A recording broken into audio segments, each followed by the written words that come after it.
Imagine que tu es au milieu de l'océan, sans terre en vue, juste toi, l'eau et un ciel gris qui ne promet rien. Les vagues ne sont pas des monstres, mais elles pèsent. Elles ne te noient pas, mais elles te tirent lentement, vers le néant. C'est ce que ressent la solitude, c'est ce que ressent la tristesse. Ce n'est pas une tempête explosive, c'est une marée constante qui te vole l'air, la force, l'envie. Et le pire, c'est que personne ne le voit. Tu peux sourire, travailler, sortir, publier des photos et te sentir vide malgré tout, comme si tu disparaissais sans que personne ne s'en rende compte. Tu ne sais pas si c'est de la tristesse, de la solitude ou ce brouillard mental qui t'écrase de l'intérieur sans raison apparente.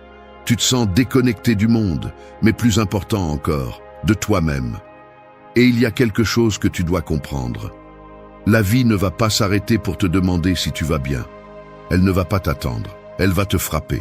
Elle va t'enlever des personnes, elle va te faire douter de tout, elle va te pousser à la limite.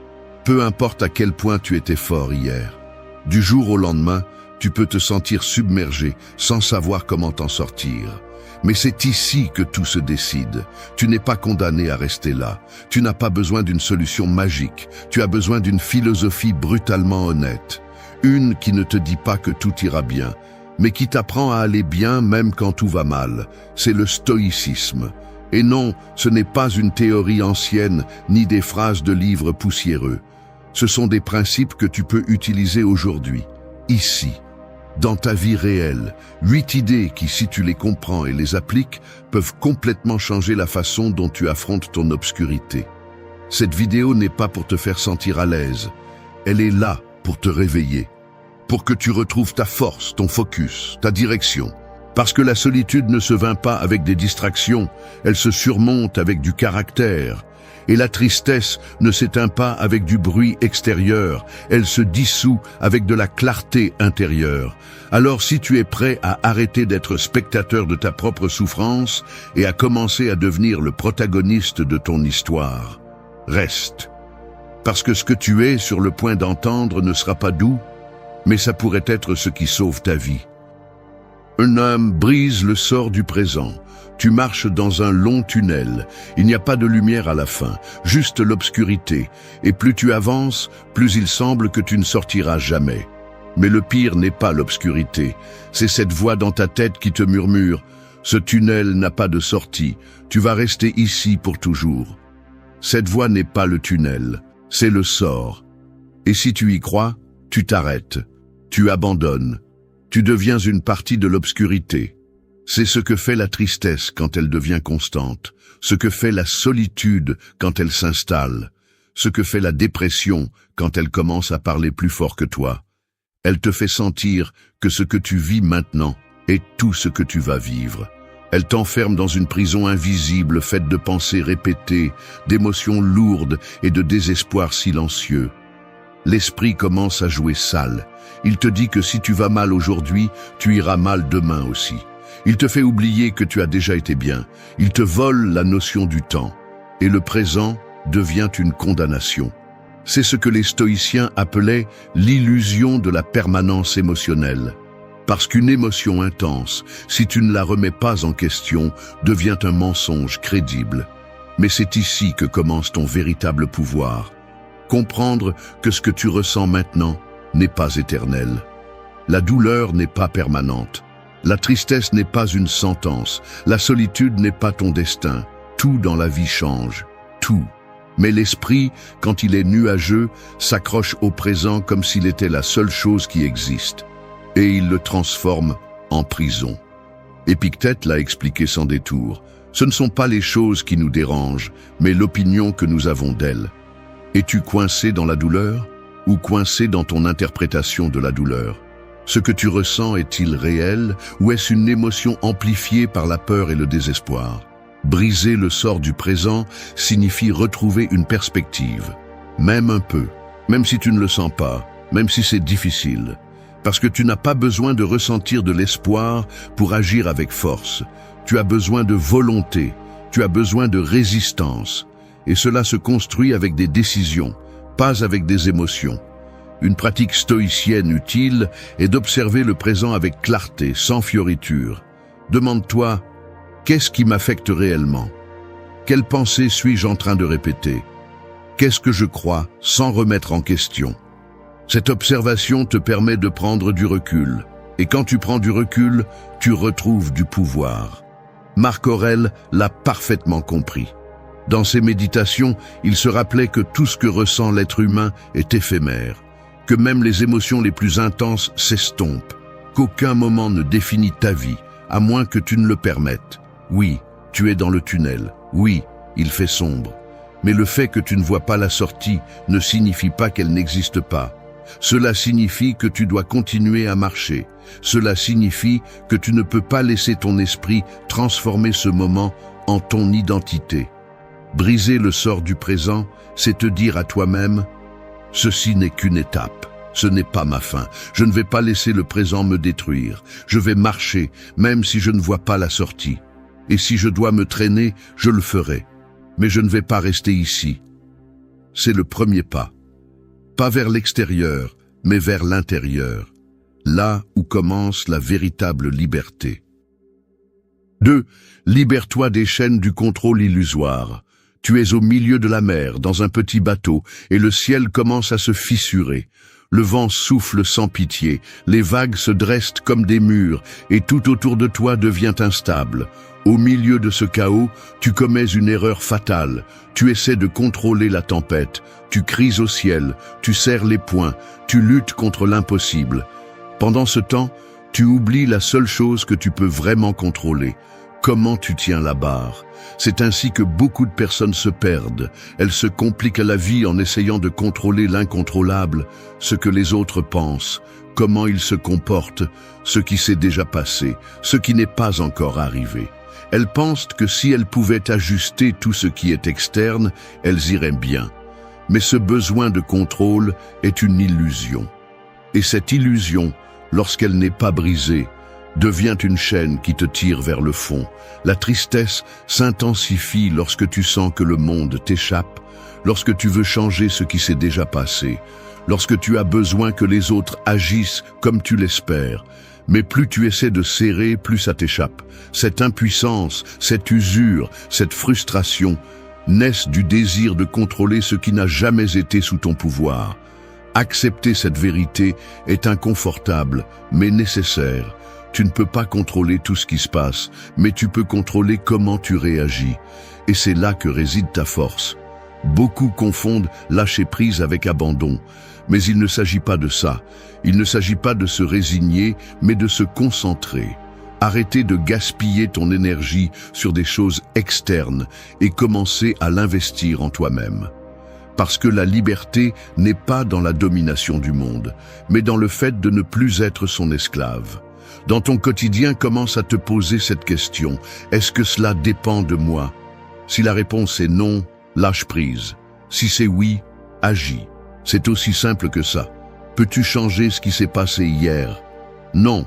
Peux-tu changer comment tu t'en souviens? Comment cela t'affecte aujourd'hui? Oui. Peux-tu forcer quelqu'un à rester à tes côtés? Non.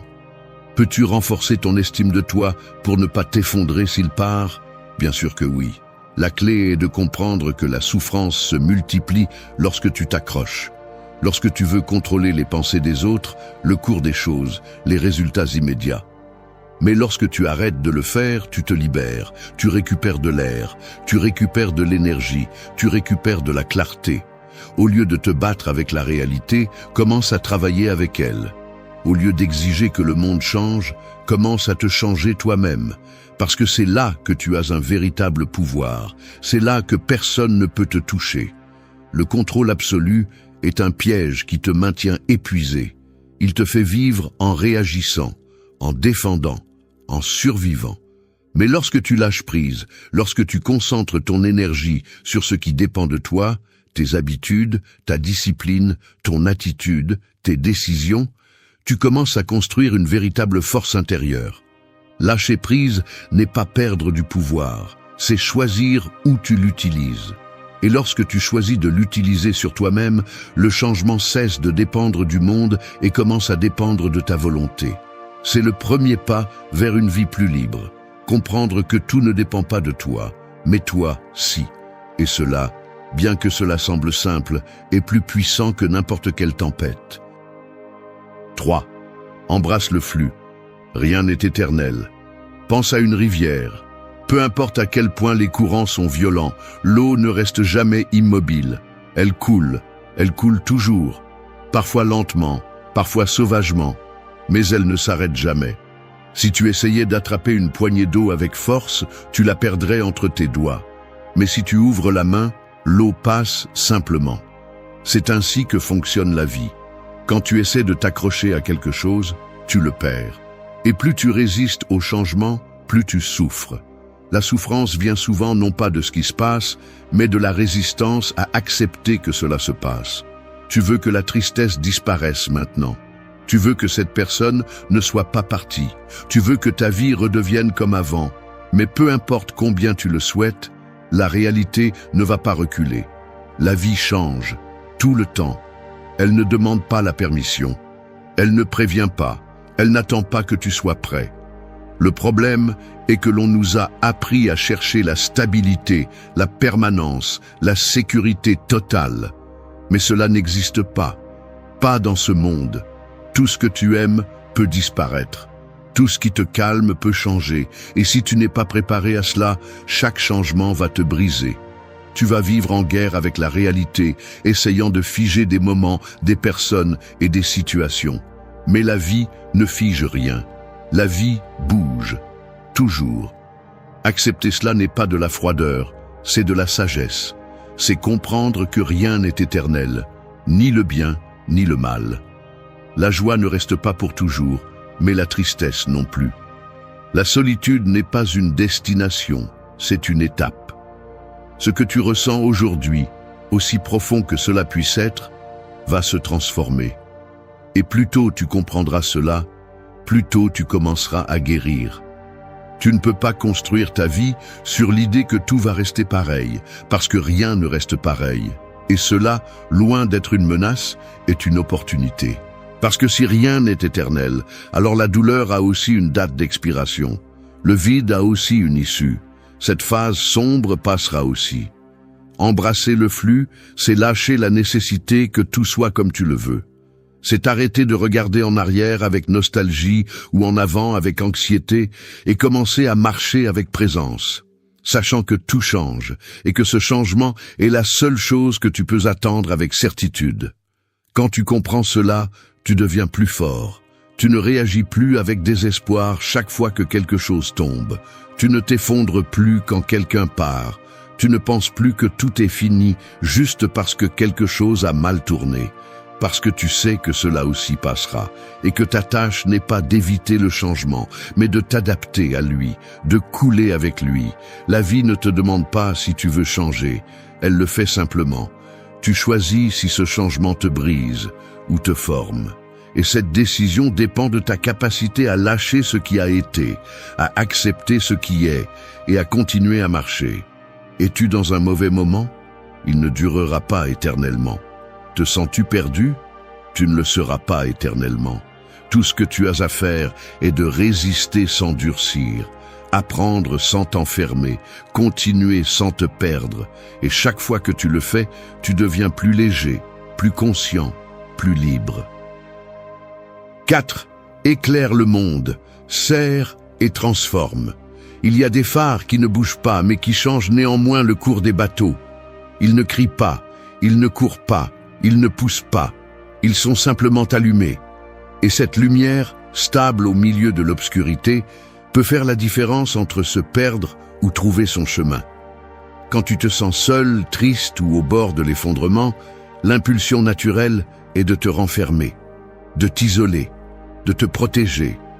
Mais il y a quelque chose qui peut briser ce cercle, arrêter de penser uniquement à toi. Oui, cela semble contradictoire. Tu souffres, et je te dis de penser aux autres. Mais parfois, la meilleure façon de sortir de la douleur est d'arrêter de regarder constamment à l'intérieur de soi. Quand tu deviens une lumière pour quelqu'un d'autre, même un peu, cette même lumière commence à revenir vers toi. Je ne parle pas de te nier, ni d'ignorer ton processus. Je parle de trouver un but au milieu du chaos, parce que lorsque tu te concentres uniquement sur ce qui te manque, sur ce qui te fait mal, sur ce que tu as perdu, le monde devient petit. Et là, la tristesse t'enferme. Mais quand tu décides de servir, même dans le moindre détail, tu élargis ton monde. Et cela te donne de l'air, cela te donne de la force. Servir n'est pas se sacrifier jusqu'à disparaître. C'est choisir, au milieu de ta lutte, de faire quelque chose qui bénéficie à quelqu'un d'autre. Cela peut être d'écouter quelqu'un qui a besoin de parler. Cela peut être d'aider à la maison. Cela peut être de donner un mot honnête à quelqu'un qui en a besoin. Peu importe à quel point cela peut sembler petit, si cela crée de la valeur, cela transforme. Et si cela transforme, cela te soulève. Quand tu es au bord du gouffre, il est facile de penser que tu n'as rien à donner. Mais c'est faux. Ce que tu as appris dans la douleur peut devenir un guide pour quelqu'un qui vient après toi. Ce qui t'a coûté peut devenir une force partagée. Ton histoire, aussi brisée qu'elle puisse paraître, peut être le feu dont une autre personne a besoin pour ne pas s'éteindre. Et non, tu ne le fais pas pour la reconnaissance. Tu ne le fais pas pour recevoir quelque chose en retour. Tu le fais parce que cela te connecte. Parce que lorsque tu sers, tu cesses d'être un spectateur et tu deviens une partie du mouvement de la vie. Tu n'es plus en pause. Tu n'attends plus que tout s'améliore pour agir. Tu fais en sorte que quelque chose s'améliore, même si c'est dans un petit coin du monde. C'est cela, éclairer, non pas à partir de la perfection, mais à partir de l'intention, de la volonté de ne pas rester dans l'ombre, du courage de faire quelque chose d'utile avec ce que tu vis. La douleur, si elle reste immobile, pourrit, mais si elle bouge, si elle se transforme en action, elle devient un feu créateur. Tu n'as pas besoin d'être bien pour servir. Tu as juste besoin d'être prêt. Et si tu fais un pas, même en titubant, tu brises déjà le modèle. Le monde a besoin de plus de gens qui allument des lumières, des gens qui, au lieu de se cacher dans leur douleur, l'utilisent comme moteur, qui, au lieu de se demander « Pourquoi cela m'arrive-t-il à moi ?», commencent à se demander « Que puis-je faire avec cela ?» Et tu peux être cette personne. Non pas parce que tu as toutes les réponses, mais parce que tu as une histoire, une voix, une action qui peut faire la différence. Ne sous-estime pas ce que tu peux apporter, même depuis l'obscurité. Parce que parfois, c'est de là que les lumières les plus vraies s'allument. 5. Maîtrise ton esprit, conquiert ton destin. Ton esprit est comme un cheval sauvage, puissant, rapide, imparable, mais aussi imprévisible. Si tu le laisses libre, il t'entraîne. Il te conduit dans des terrains sombres, te jette dans l'abîme, te fait croire que tu n'es qu'une victime de ce que tu ressens. Mais si tu apprends à prendre les rênes, tu cesses non seulement d'être entraîné, tu commences à avancer avec direction, avec force, avec sens. Dans les moments de douleur émotionnelle, l'esprit devient ton pire ennemi. Il te répète les mêmes idées encore et encore. Il te rappelle tes erreurs, tes pertes, tes blessures. Il te convainc que tu ne vaux rien, que tout est perdu, qu'il n'y a pas de sens à continuer. Et comme il est dans ta tête, il sonne comme si c'était toi. Mais ce n'est pas toujours le cas. Cette voix intérieure ne dit pas toujours la vérité.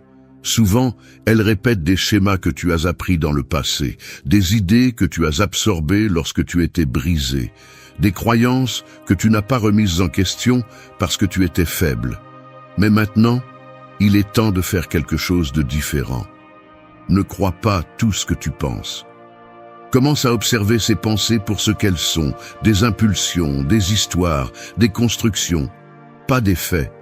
Maîtriser l'esprit ne signifie pas supprimer ce que tu ressens. C'est apprendre à séparer le réel de ce que ton esprit exagère.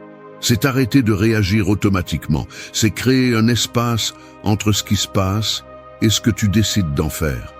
Cet espace, aussi petit soit-il, est là où naît ta liberté. Et avec la liberté vient le pouvoir de choisir. C'est là que commence ton destin. Ton histoire n'est pas écrite dans la pierre. Tu n'es pas un résultat inévitable. Tu es une possibilité. Et cette possibilité dépend en grande partie de la façon dont tu entraînes ton esprit. Si chaque jour tu laisses ton esprit penser sans contrôle, tu vas vivre comme une feuille au vent. Mais si tu commences à observer, à questionner et à diriger tes pensées, tu commences à construire une nouvelle voie. Tu n'as pas besoin d'être motivé pour le faire. Tu as besoin d'être déterminé. Parce que ça va être inconfortable. Tu vas devoir t'asseoir avec des pensées qui font mal, tu vas devoir les regarder en face et ne pas les laisser te dominer. Tu vas devoir arrêter de chercher des distractions et commencer à affronter la tempête. Mais si tu ne le fais pas, personne ne le fera pour toi. Un exercice puissant consiste à noter tes pensées les plus fréquentes, surtout les négatives. En les voyant écrites, elles perdent de leur force. En les analysant, tu découvres combien sont fausses, exagérées ou répétées. Et quand tu commences à les démonter, tu reprends le contrôle. Pas totalement, mais suffisamment pour qu'elles ne te contrôlent plus. Chaque fois que tu choisis de répondre plutôt que de réagir, tu domptes le cheval. Chaque fois que tu choisis d'agir, même si tu as peur, tu changes le scénario. Chaque fois que tu ne te laisses pas abattre par une émotion et que tu prends plutôt une décision ferme, tu démontres que tu n'es pas l'esclave de ton esprit. Tu en es le maître. Le destin n'est pas quelque chose de magique, c'est le résultat de tes décisions répétées. Et ces décisions naissent dans ton esprit. Si ton esprit est un chaos, ta vie sera un chaos. Mais si ton esprit est entraîné, clair, ferme, alors tout change. Maîtriser ton esprit n'est pas un luxe, c'est une nécessité. Parce que si tu ne le fais pas, quelqu'un d'autre le fera.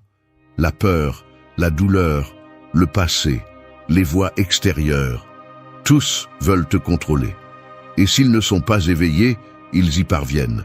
Mais si tu prends les rênes, tu peux aller où tu veux. 6. Découvre la magie de l'essentiel. Ta vie est comme un sac à dos. Chaque chose que tu portes, chaque pensée, chaque personne, chaque engagement, chaque attente, pèse. Au début, tu ne le sens pas. Tu marches, tu avances. Mais un jour, la charge te brise le dos. Et c'est là que commence l'effondrement. Le corps s'épuise, l'esprit se sature, l'âme s'éteint. Pourquoi? Parce que tu portes trop de choses. Parce que tu vis pour tout, sauf pour ce qui compte vraiment. Nous vivons entourés de bruit, exigences, objectifs d'autrui, réseaux sociaux, comparaisons, pression. On te fait croire que tu dois tout faire, tout avoir, être tout en même temps. Et quand tu n'y arrives pas, parce que personne ne peut, vient la frustration, le vide, le sentiment que tu n'es pas suffisant. Mais ce n'est pas une faiblesse. C'est le signe que tu as perdu de vue l'essentiel. La tristesse, la solitude et la dépression naissent souvent de cette déconnexion, non pas avec le monde, mais avec toi, avec ce dont tu as vraiment besoin, avec ce qui te donne calme, force, clarté. Tu es tellement occupé à survivre, à accomplir, à prétendre, que tu oublies de te demander « Qu'est-ce qui vaut vraiment la peine ?» C'est là la magie de l'essentiel. Couper ce qui est inutile, revenir à la simplicité, faire silence et t'écouter. Tu ne trouveras pas la paix en achetant plus de choses, en remplissant tes journées d'activité ou en cherchant une validation externe. Tu la trouveras quand tu auras le courage de vider ton sac à dos, de ne garder que ce qui nourrit, ce qui a un poids réel. Et ce n'est pas seulement un acte émotionnel, c'est une décision pratique. Commence par l'essentiel. Quelles personnes t'épuisent? Quelles habitudes t'éteignent? Quelles pensées répètes-tu qui ne font que te couler? Quelle partie de ta routine ne contribue à rien et ne fait que te consommer? Pose-toi ces questions et sois brutalement honnête avec les réponses. Tu n'as pas besoin de 1000 choses pour te sentir bien. Tu as besoin de peu, mais de choses vraies. Des relations sincères, du temps de qualité, un but, un vrai repos, du mouvement, du silence. Ce sont les bases. Le reste, bien souvent, n'est que distraction déguisée en succès. La force intérieure ne se construit pas avec l'excès, mais avec la concentration. Pas avec l'accumulation, mais avec la clarté. Et pour avoir de la clarté, tu dois d'abord éliminer ce qui est superflu, ce qui gêne, ce qui ne te correspond plus. Oui, il fait peur de lâcher prise, mais il fait plus peur de continuer à porter ce qui te brise de l'intérieur. Il y a des gens qui se perdent en essayant d'atteindre ce dont ils n'ont jamais eu besoin. Il y a des gens qui se vident en cherchant à se remplir de choses qui ne leur servent pas. Et ce n'est pas la vie, c'est du bruit. c'est de la confusion. Et si tu ne t'arrêtes pas, ça t'emporte.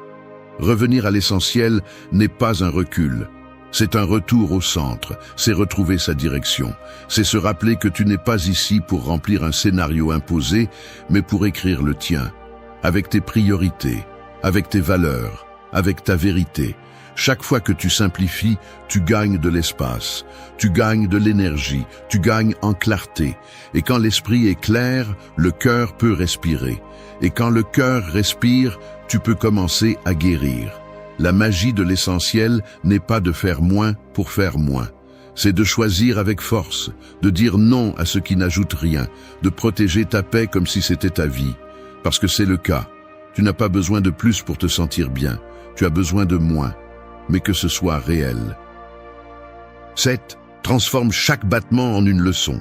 Ton cœur bat des milliers de fois par jour. Il ne prévient pas, il ne demande pas, il n'attend pas. Il bat simplement.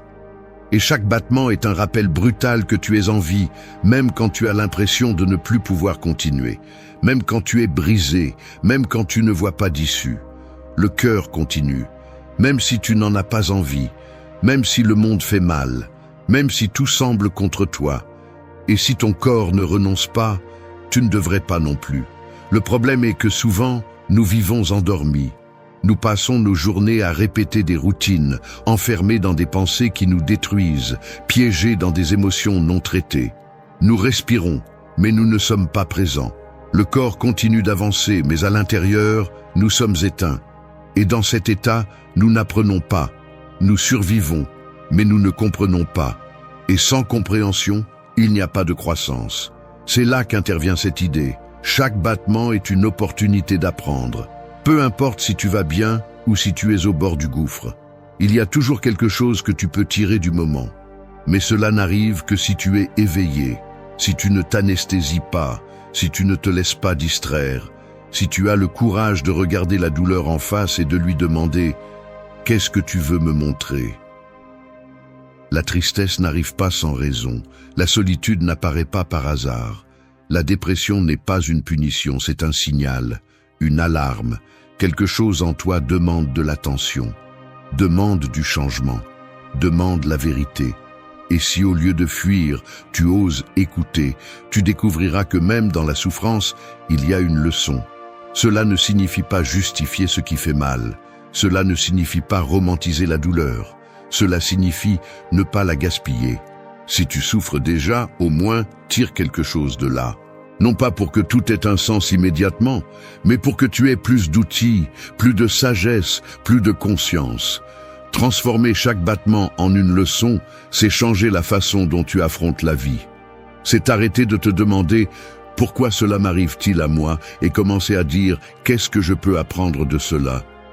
C'est passer de la plainte à l'observation, du drame à la responsabilité. Non pas parce que c'est facile, mais parce que c'est nécessaire. Tu es en vie, tu lis ceci, c'est déjà une victoire. Parce que cela signifie qu'il y a encore quelque chose que tu peux faire, qu'il y a encore quelque chose que tu peux apprendre. Et si tu le prends au sérieux, tu sortiras de ce trou plus fort, plus éveillé et plus conscient. Et tu n'as pas besoin de tout comprendre d'un coup. Commence par une seule question à la fin de la journée. Qu'ai-je appris aujourd'hui, même au milieu de la douleur? Note-le. Même si ce n'est qu'un mot, une idée, un petit changement, c'est déjà un pas. C'est déjà de la croissance. C'est déjà gagné. L'apprentissage ne vient pas seulement pendant les bons jours. Souvent, les leçons les plus importantes naissent dans le silence de la tristesse, dans le vide de la perte, dans l'inconfort de l'incertitude. Et si tu oses être présent là, tu découvriras que même la douleur peut te transformer. Chaque battement est un appel. Une opportunité, un rappel. La vie ne te doit rien, mais tant que tu respires, tu peux encore choisir. Tu peux encore apprendre. Tu peux encore écrire ton histoire avec force, avec intention, avec vérité. Ne gaspille pas tes battements. Utilise-les. Transforme-les en leçons, parce que c'est là que commence ta transformation. 8. Forge ton esprit dans la forge de l'adversité. Le fer ne devient pas une épée dans des conditions douces. Il a besoin de feu, de coups, de tension, de friction. C'est ainsi qu'il se forme, c'est ainsi qu'il se renforce, et il en va de même pour toi. La douleur n'arrive pas pour te détruire, elle arrive pour te donner forme, si tu lui fais face, si tu ne fuis pas, si tu l'utilises comme un outil, pas comme une excuse. L'adversité, aussi dure soit-elle, peut devenir le champ où se forge ton caractère. Pas celui que tu montres quand tout va bien, mais celui qui se révèle quand tout s'effondre. Parce que là, quand tu es à terre, sans énergie, sans réponse, sans envie, c'est là que ce que tu es vraiment apparaît. Tu peux choisir de te briser, tu peux choisir de te rendre, ou tu peux choisir de transformer cette douleur en le marteau qui te façonne. Personne ne va forger ton esprit pour toi, personne ne va porter ton poids, personne ne va te sauver de ce que tu dois traverser. Et même si cela peut sembler dur, c'est une bénédiction, parce que cela signifie que tout ce dont tu as besoin est en toi. Peu importe combien difficile est ce que tu vis, ce qui compte, c'est comment tu réagis, pas avec de jolis mots, avec des actions, avec de la résistance, avec des décisions fermes quand tout en toi veut disparaître, avec un vrai courage, le genre de courage qui ne se voit pas sur les réseaux sociaux, qui ne se crie pas, il se démontre en silence. Forger l'esprit, c'est accepter que tu vas passer par des moments où tu vas détester tout, des jours où tu ne vas pas trouver de sens. Tu ne voudras pas te lever, tu ne voudras pas parler, mais même dans ces jours-là, tu peux choisir de ne pas abandonner. Et ce choix, répété encore et encore, commence à te transformer. Tu veux être fort? Alors passe par le feu sans perdre ton essence. Tu veux la paix? Alors affronte le chaos sans te laisser corrompre. Tu veux la lumière? Alors traverse ta propre obscurité sans y céder.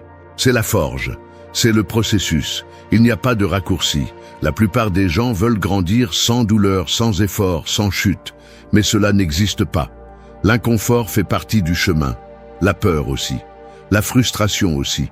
Et plus tôt tu l'accepteras, plus tôt tu pourras l'utiliser à ton avantage. Parce que l'adversité te montre les parties que tu n'avais pas travaillées. Celles qui étaient faibles.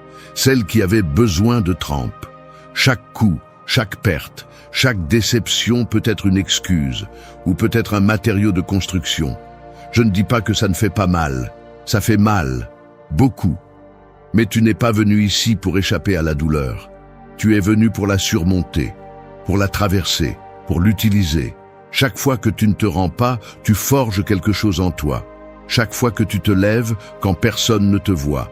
Chaque fois que tu tais tes pensées destructrices et que tu fais ce que tu dois faire. Chaque fois que tu restes ferme, même si tout tremble, tu deviens plus fort. Il ne s'agit pas de rendre la vie facile. Il s'agit de devenir indestructible à l'intérieur. Et cela ne se réalise pas en évitant le feu.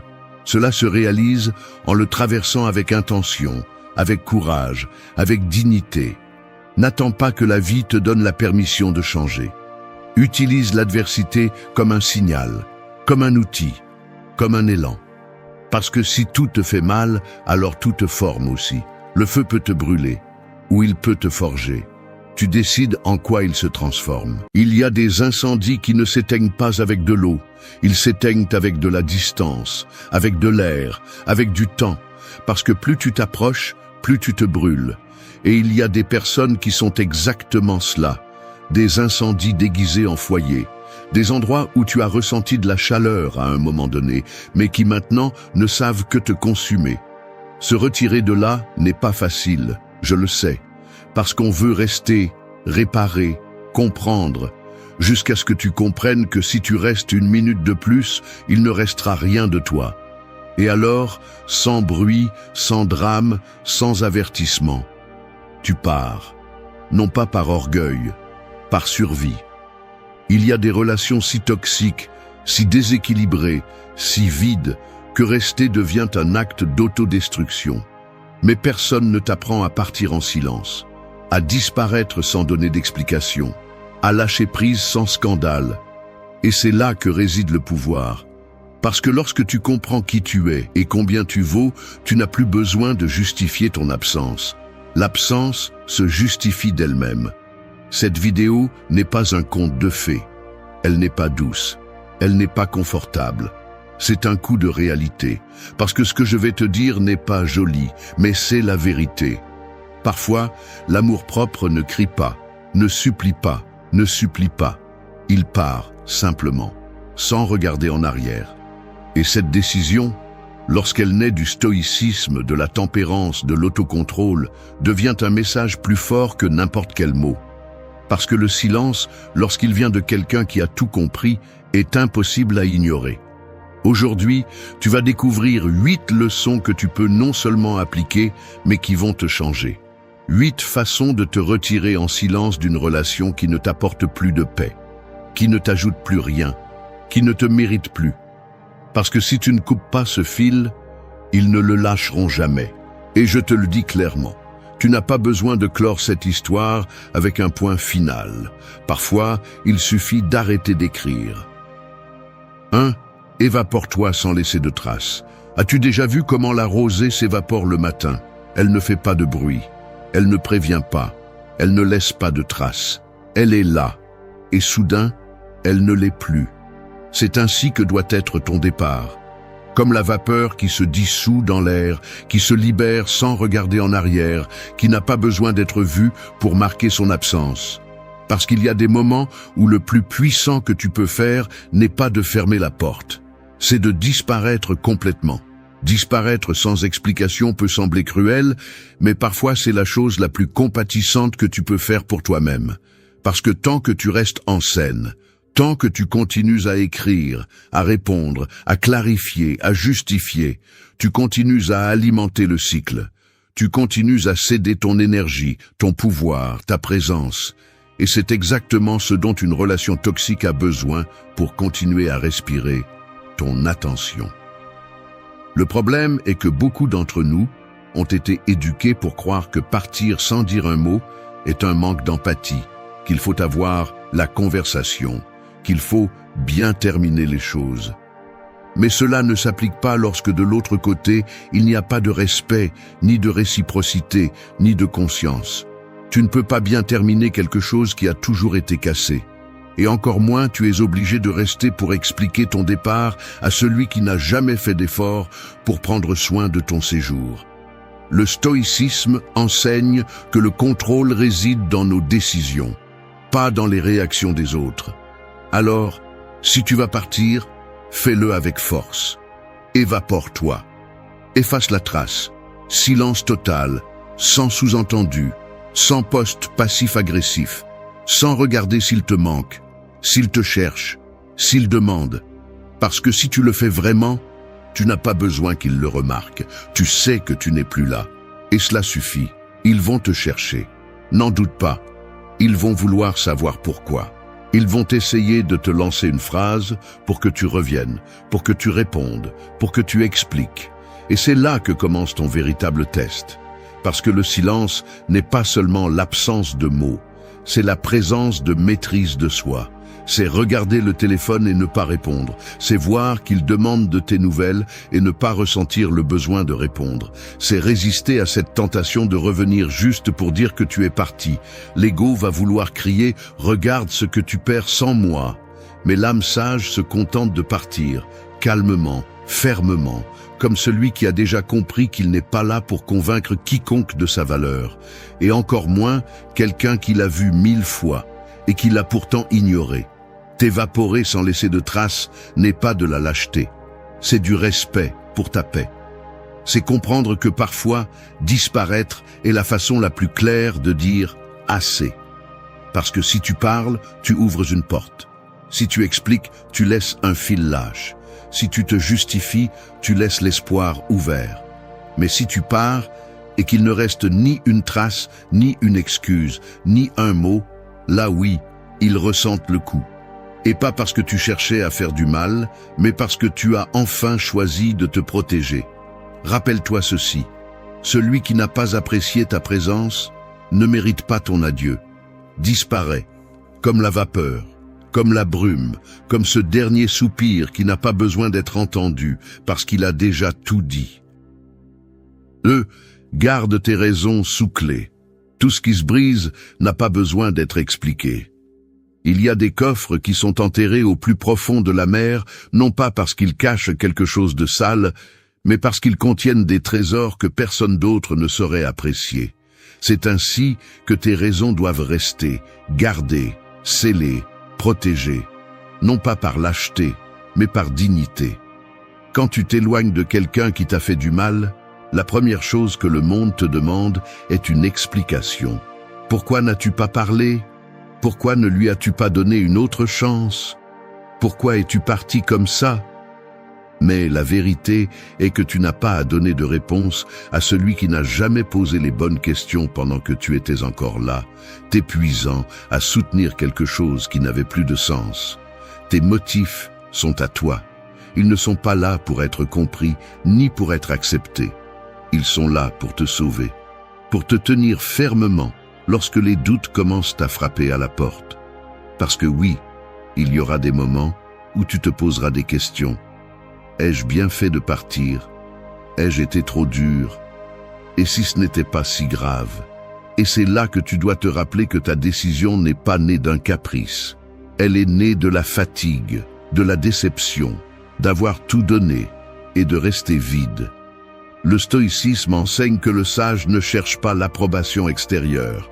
Il n'agit pas pour être compris, ni pour être applaudi. Il agit à partir de sa propre conscience, de sa paix intérieure. Et c'est exactement ce que tu dois faire. Garder tes raisons ne signifie pas te cacher. Cela signifie ne pas gaspiller ton énergie à expliquer ta douleur à celui qui l'a ignorée à l'époque. Parce que si tu parles, tu te retrouveras à te justifier. Tu entreras dans des discussions absurdes où l'autre personne minimisera ce que tu as ressenti, déformera ton histoire, se défendra en attaquant. Et au lieu de guérir, tu t'enfonceras davantage. Tu retourneras à cet endroit où ta vérité n'avait pas de place. N'explique rien. Ne rédige pas de paragraphes. N'écris pas de lettres qu'ils ne comprendront pas. Ne tombe pas dans le piège d'essayer de faire voir clairement à quelqu'un ce que tu as vécu en chair et en os. Parce que peu importe comment tu le dis, celui qui ne veut pas comprendre ne comprendra pas. Et ce qui est pire, il peut utiliser ta sincérité comme une arme contre toi. Tais-toi. Non pas comme quelqu'un qui cache quelque chose, mais comme quelqu'un qui a appris que tout ne mérite pas d'être partagé, que ta douleur n'est pas un sujet public, que ton histoire n'a pas besoin de témoins pour être valide.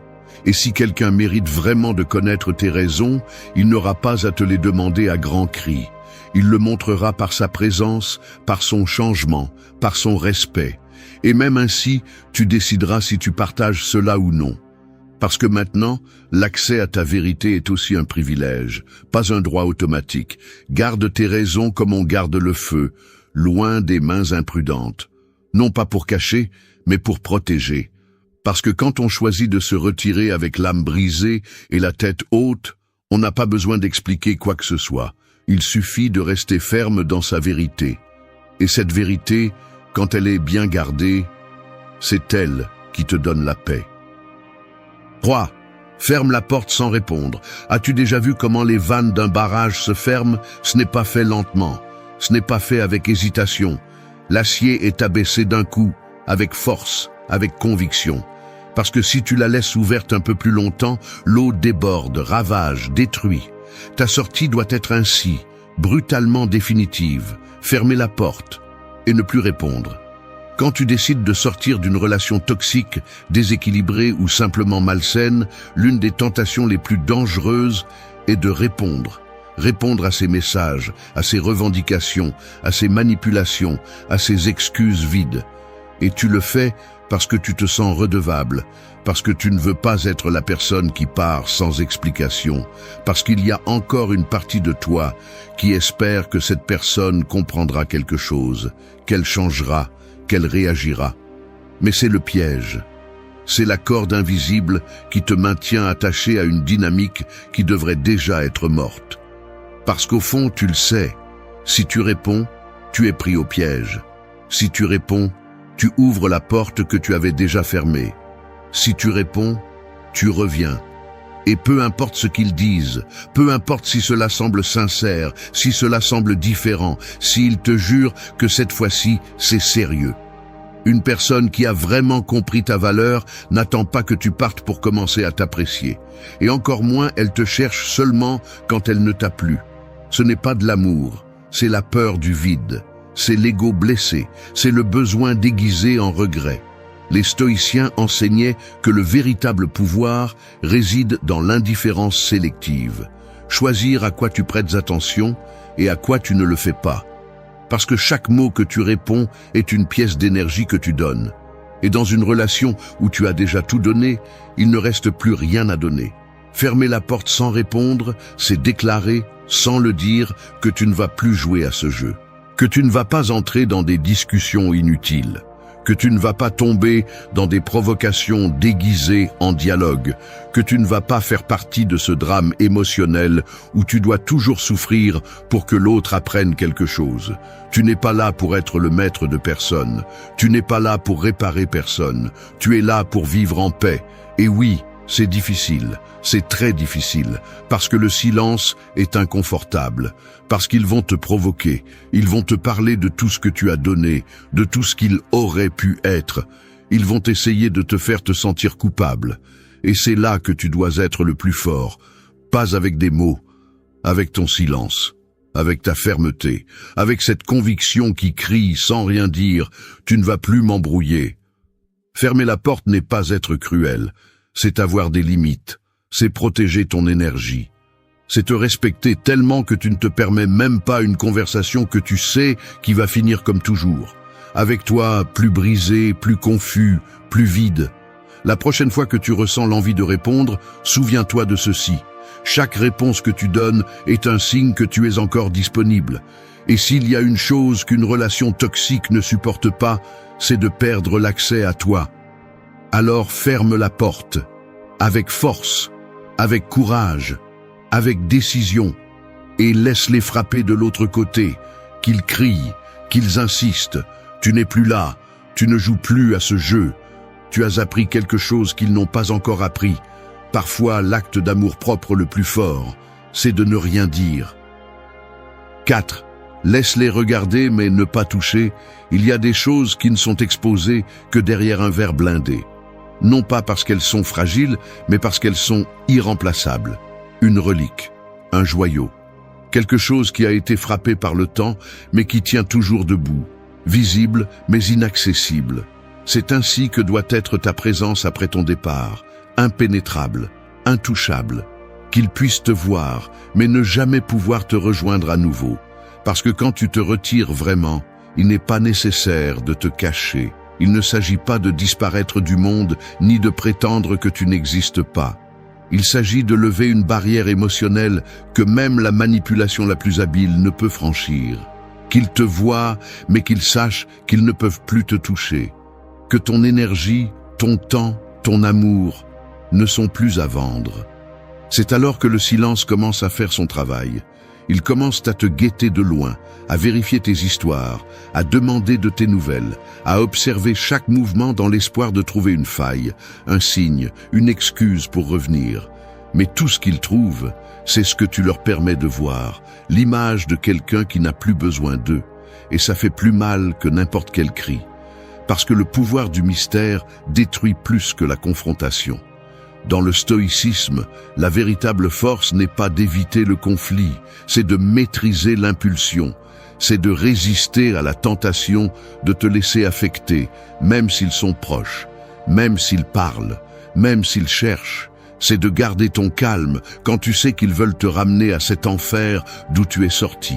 Et il ne manquera pas de gens pour dire que tu joues la comédie, que tu te montres heureux juste pour te faire remarquer. Ignore ça. C'est la voix de l'ego blessé, de celui qui perd le contrôle, parce qu'ils ne peuvent plus te toucher, ils ne peuvent plus entrer, ils ne peuvent plus gérer tes émotions comme avant. Et à l'intérieur, ça les consume. Il ne s'agit pas de vengeance, il s'agit de limite, qu'ils comprennent que tu n'es pas un objet d'accès libre, que si jamais ils t'ont eu près d'eux, c'était un privilège, et que s'ils ne peuvent maintenant que te regarder de loin, c'est la conséquence de leurs actes. Personne ne perd ce qu'il prend soin d'eux. Alors montre-toi, brille, fais-le pour toi, pas pour eux. Fais-le comme une déclaration silencieuse de victoire. Je suis debout, même si tu m'as brisé. J'avance, même si tu m'as laissé vide. Je me reconstruis, et tu n'en fais plus partie.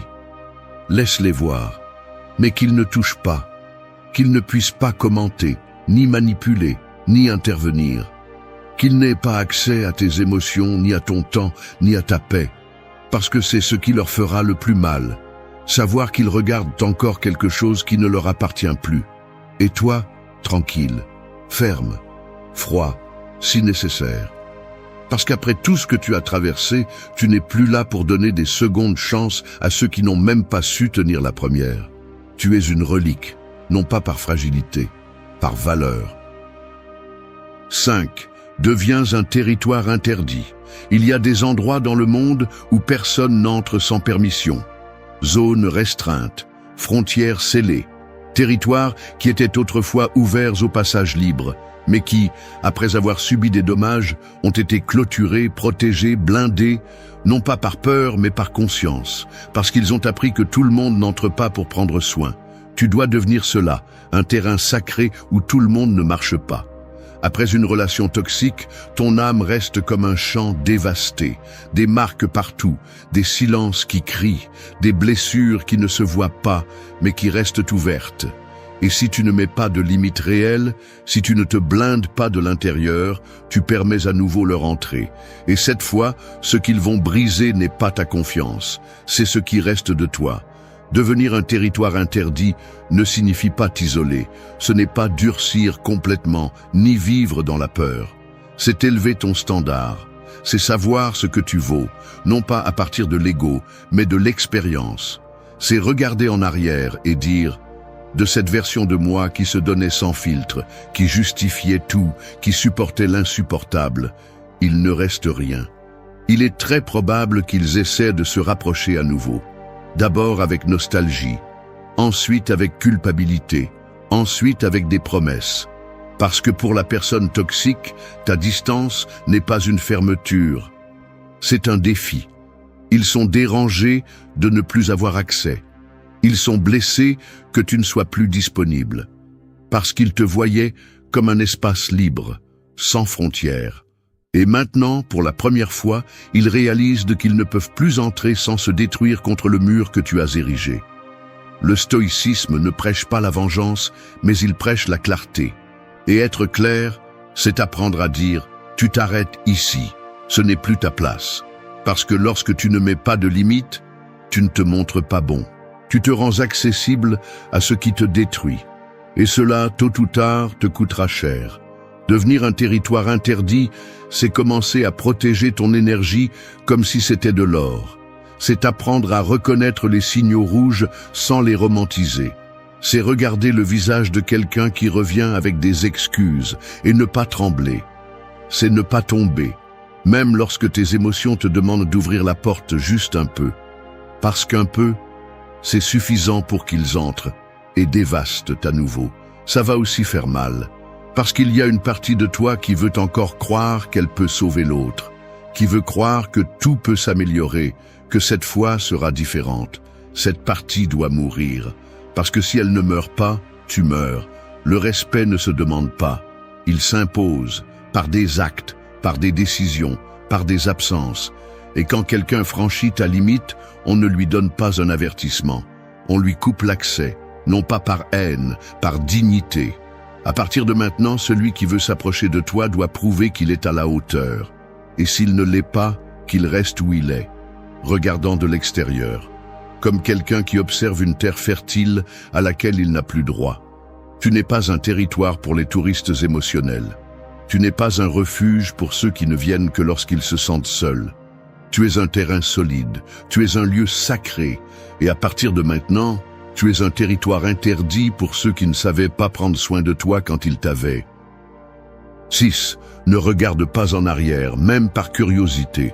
Le marcheur qui survit au désert ne s'arrête pas pour regarder le sable qu'il a laissé derrière lui. Peu importe la beauté des dunes, peu importe la douleur des tempêtes, s'il tourne la tête, il perd le rythme. Il ralentit, il s'assèche, il s'enterre. C'est la même chose avec les gens.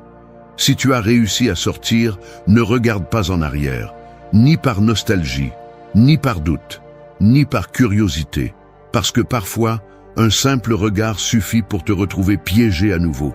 Regarder en arrière ne signifie pas toujours revenir physiquement. Parfois, il suffit de relire un vieux chat, d'espionner une histoire sur les réseaux sociaux, de te demander si c'était vraiment si mauvais. Et c'est là que commence l'auto-tromperie, l'idéalisation, la distorsion de la mémoire. Commence cette partie de toi qui te sabote, qui te murmure que tu as peut-être exagéré, que tu pourrais peut-être essayer encore une fois. Ce n'est pas de l'amour, c'est une addiction, à la routine, à ce qui est familier, à l'habitude d'être là où tu souffrais, simplement parce que tu ne sais pas comment vivre sans cette blessure. Le cerveau, selon les neurosciences, ne fait pas la différence entre un lien toxique et une drogue. Les deux libèrent de la dopamine. Les deux t'accrochent. Les deux te font te sentir vivant au milieu de la souffrance. C'est pourquoi regarder en arrière n'est pas innocent. C'est t'exposer au même poison en espérant qu'il ne te fera pas de mal. Les stoïciens ne parlaient pas de bloquer les gens du passé avec un doigt. Ils parlaient de bloquer avec la raison, avec la fermeté, avec le discernement. Ils disaient que le sage ne se laisse pas emporter par l'émotion du moment, mais choisit ce qui est meilleur à long terme. Et regarder en arrière n'est jamais mieux. Ce n'est jamais nécessaire. Cela ne fait qu'alimenter un feu qui devrait déjà être éteint. Tu seras tenté.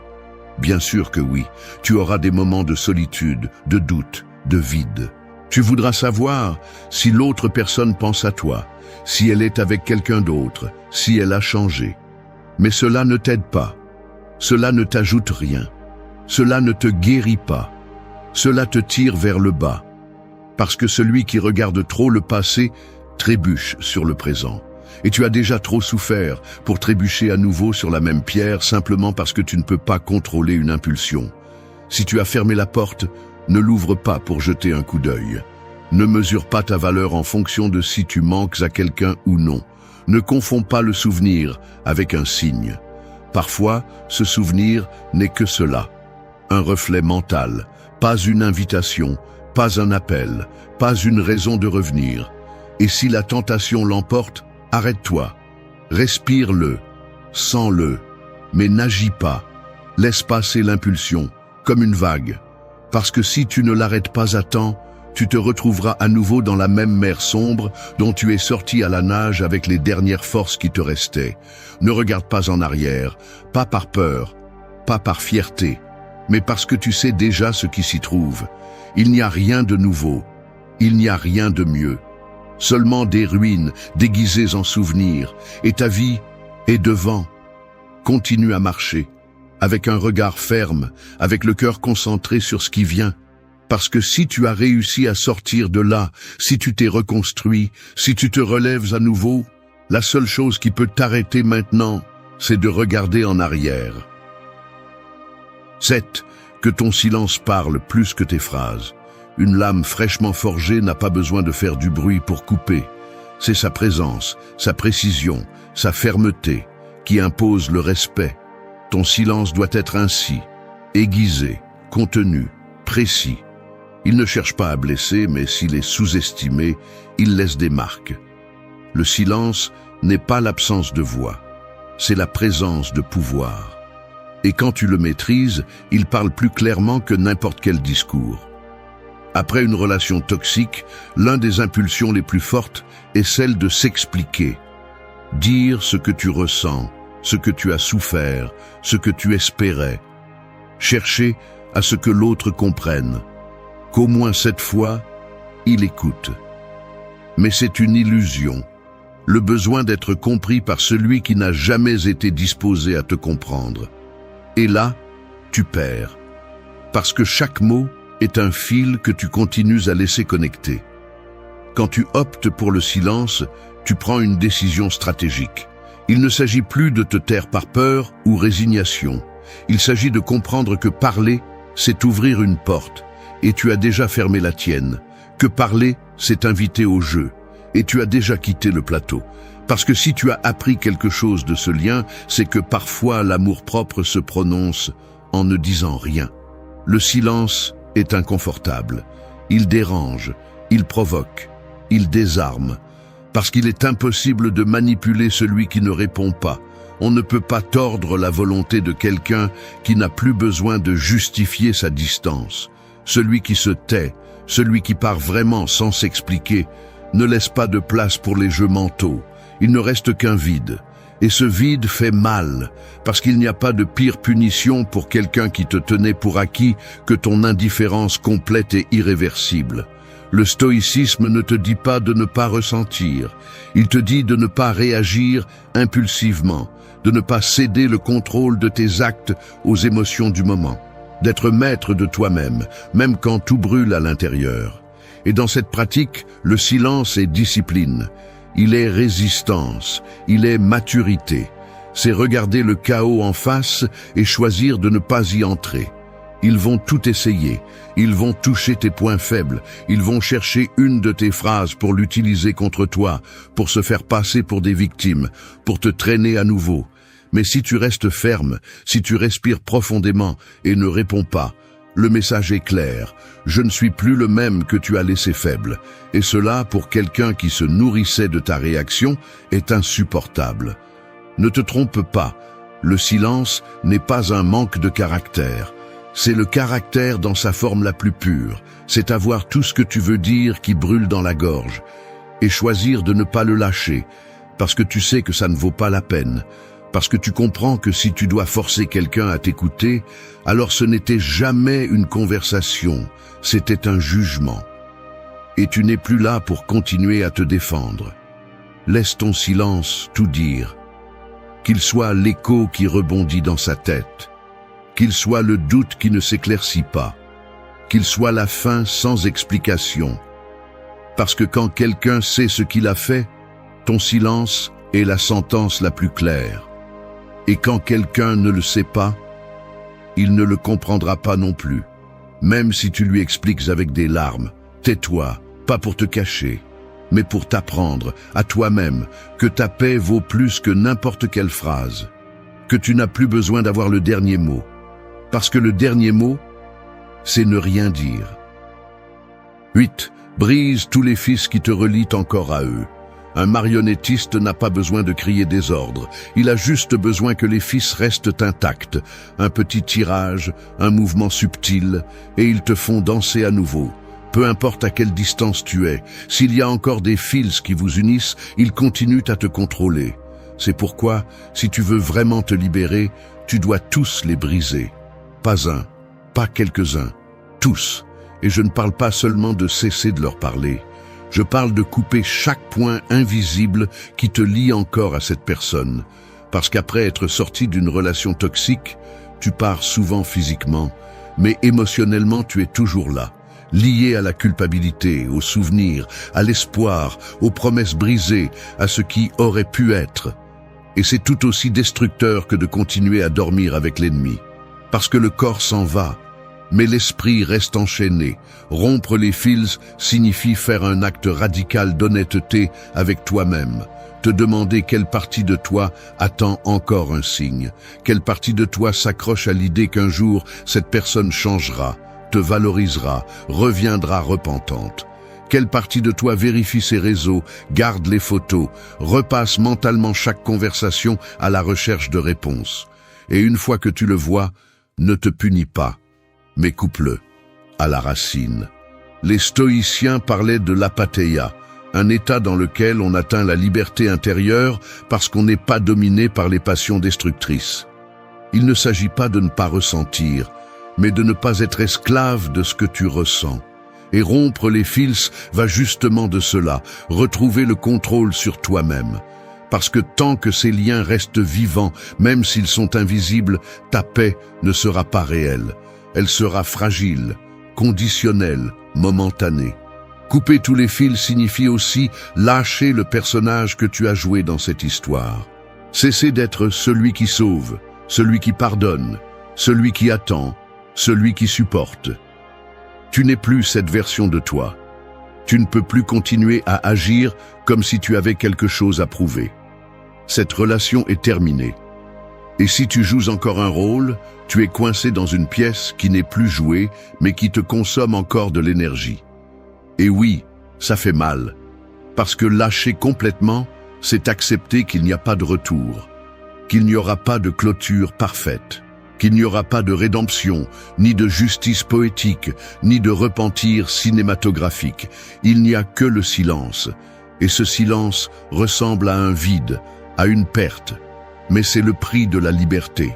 Parce que tant que tu attends que quelque chose se passe, tant que tu t'accroches au moindre fil, tu continues à donner ton pouvoir. Rompre les fils, c'est arrêter de parler, même dans ta tête.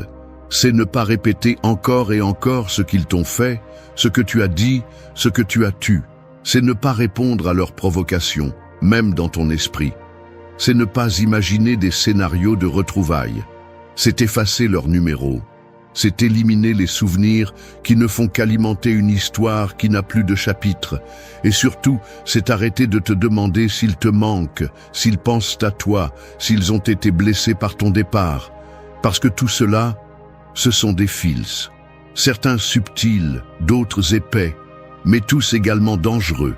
Quand tu romps les fils, tu te retrouves seul avec toi-même. Et cela peut faire peur, parce qu'il n'y a plus d'excuses. Tu ne peux plus blâmer l'autre. C'est à toi de guérir, c'est à toi de grandir, c'est à toi de te reconstruire à partir de zéro, sans dépendre de personne. Mais c'est là que commence la vraie paix. Celle qui ne dépend pas de savoir s'ils te cherchent, te nomment ou se souviennent de toi. Celle qui naît du silence réel, profond, celui qui ne se brise pas face à la nostalgie. Et si tu doutes parfois, si tu es tenté de tirer à nouveau sur ce fil pour voir s'il reste quelque chose, rappelle-toi ceci. Si tu as besoin de te faire mal pour sentir que tu existes pour quelqu'un, alors ce n'est pas de l'amour, c'est de la dépendance. Et tu n'es pas né pour vivre accroché à une corde qui ne te laisse pas avancer. Coupe, avec force, sans culpabilité. Parce que ce n'est que lorsque tu romps tous les fils que tu commences à être vraiment libre.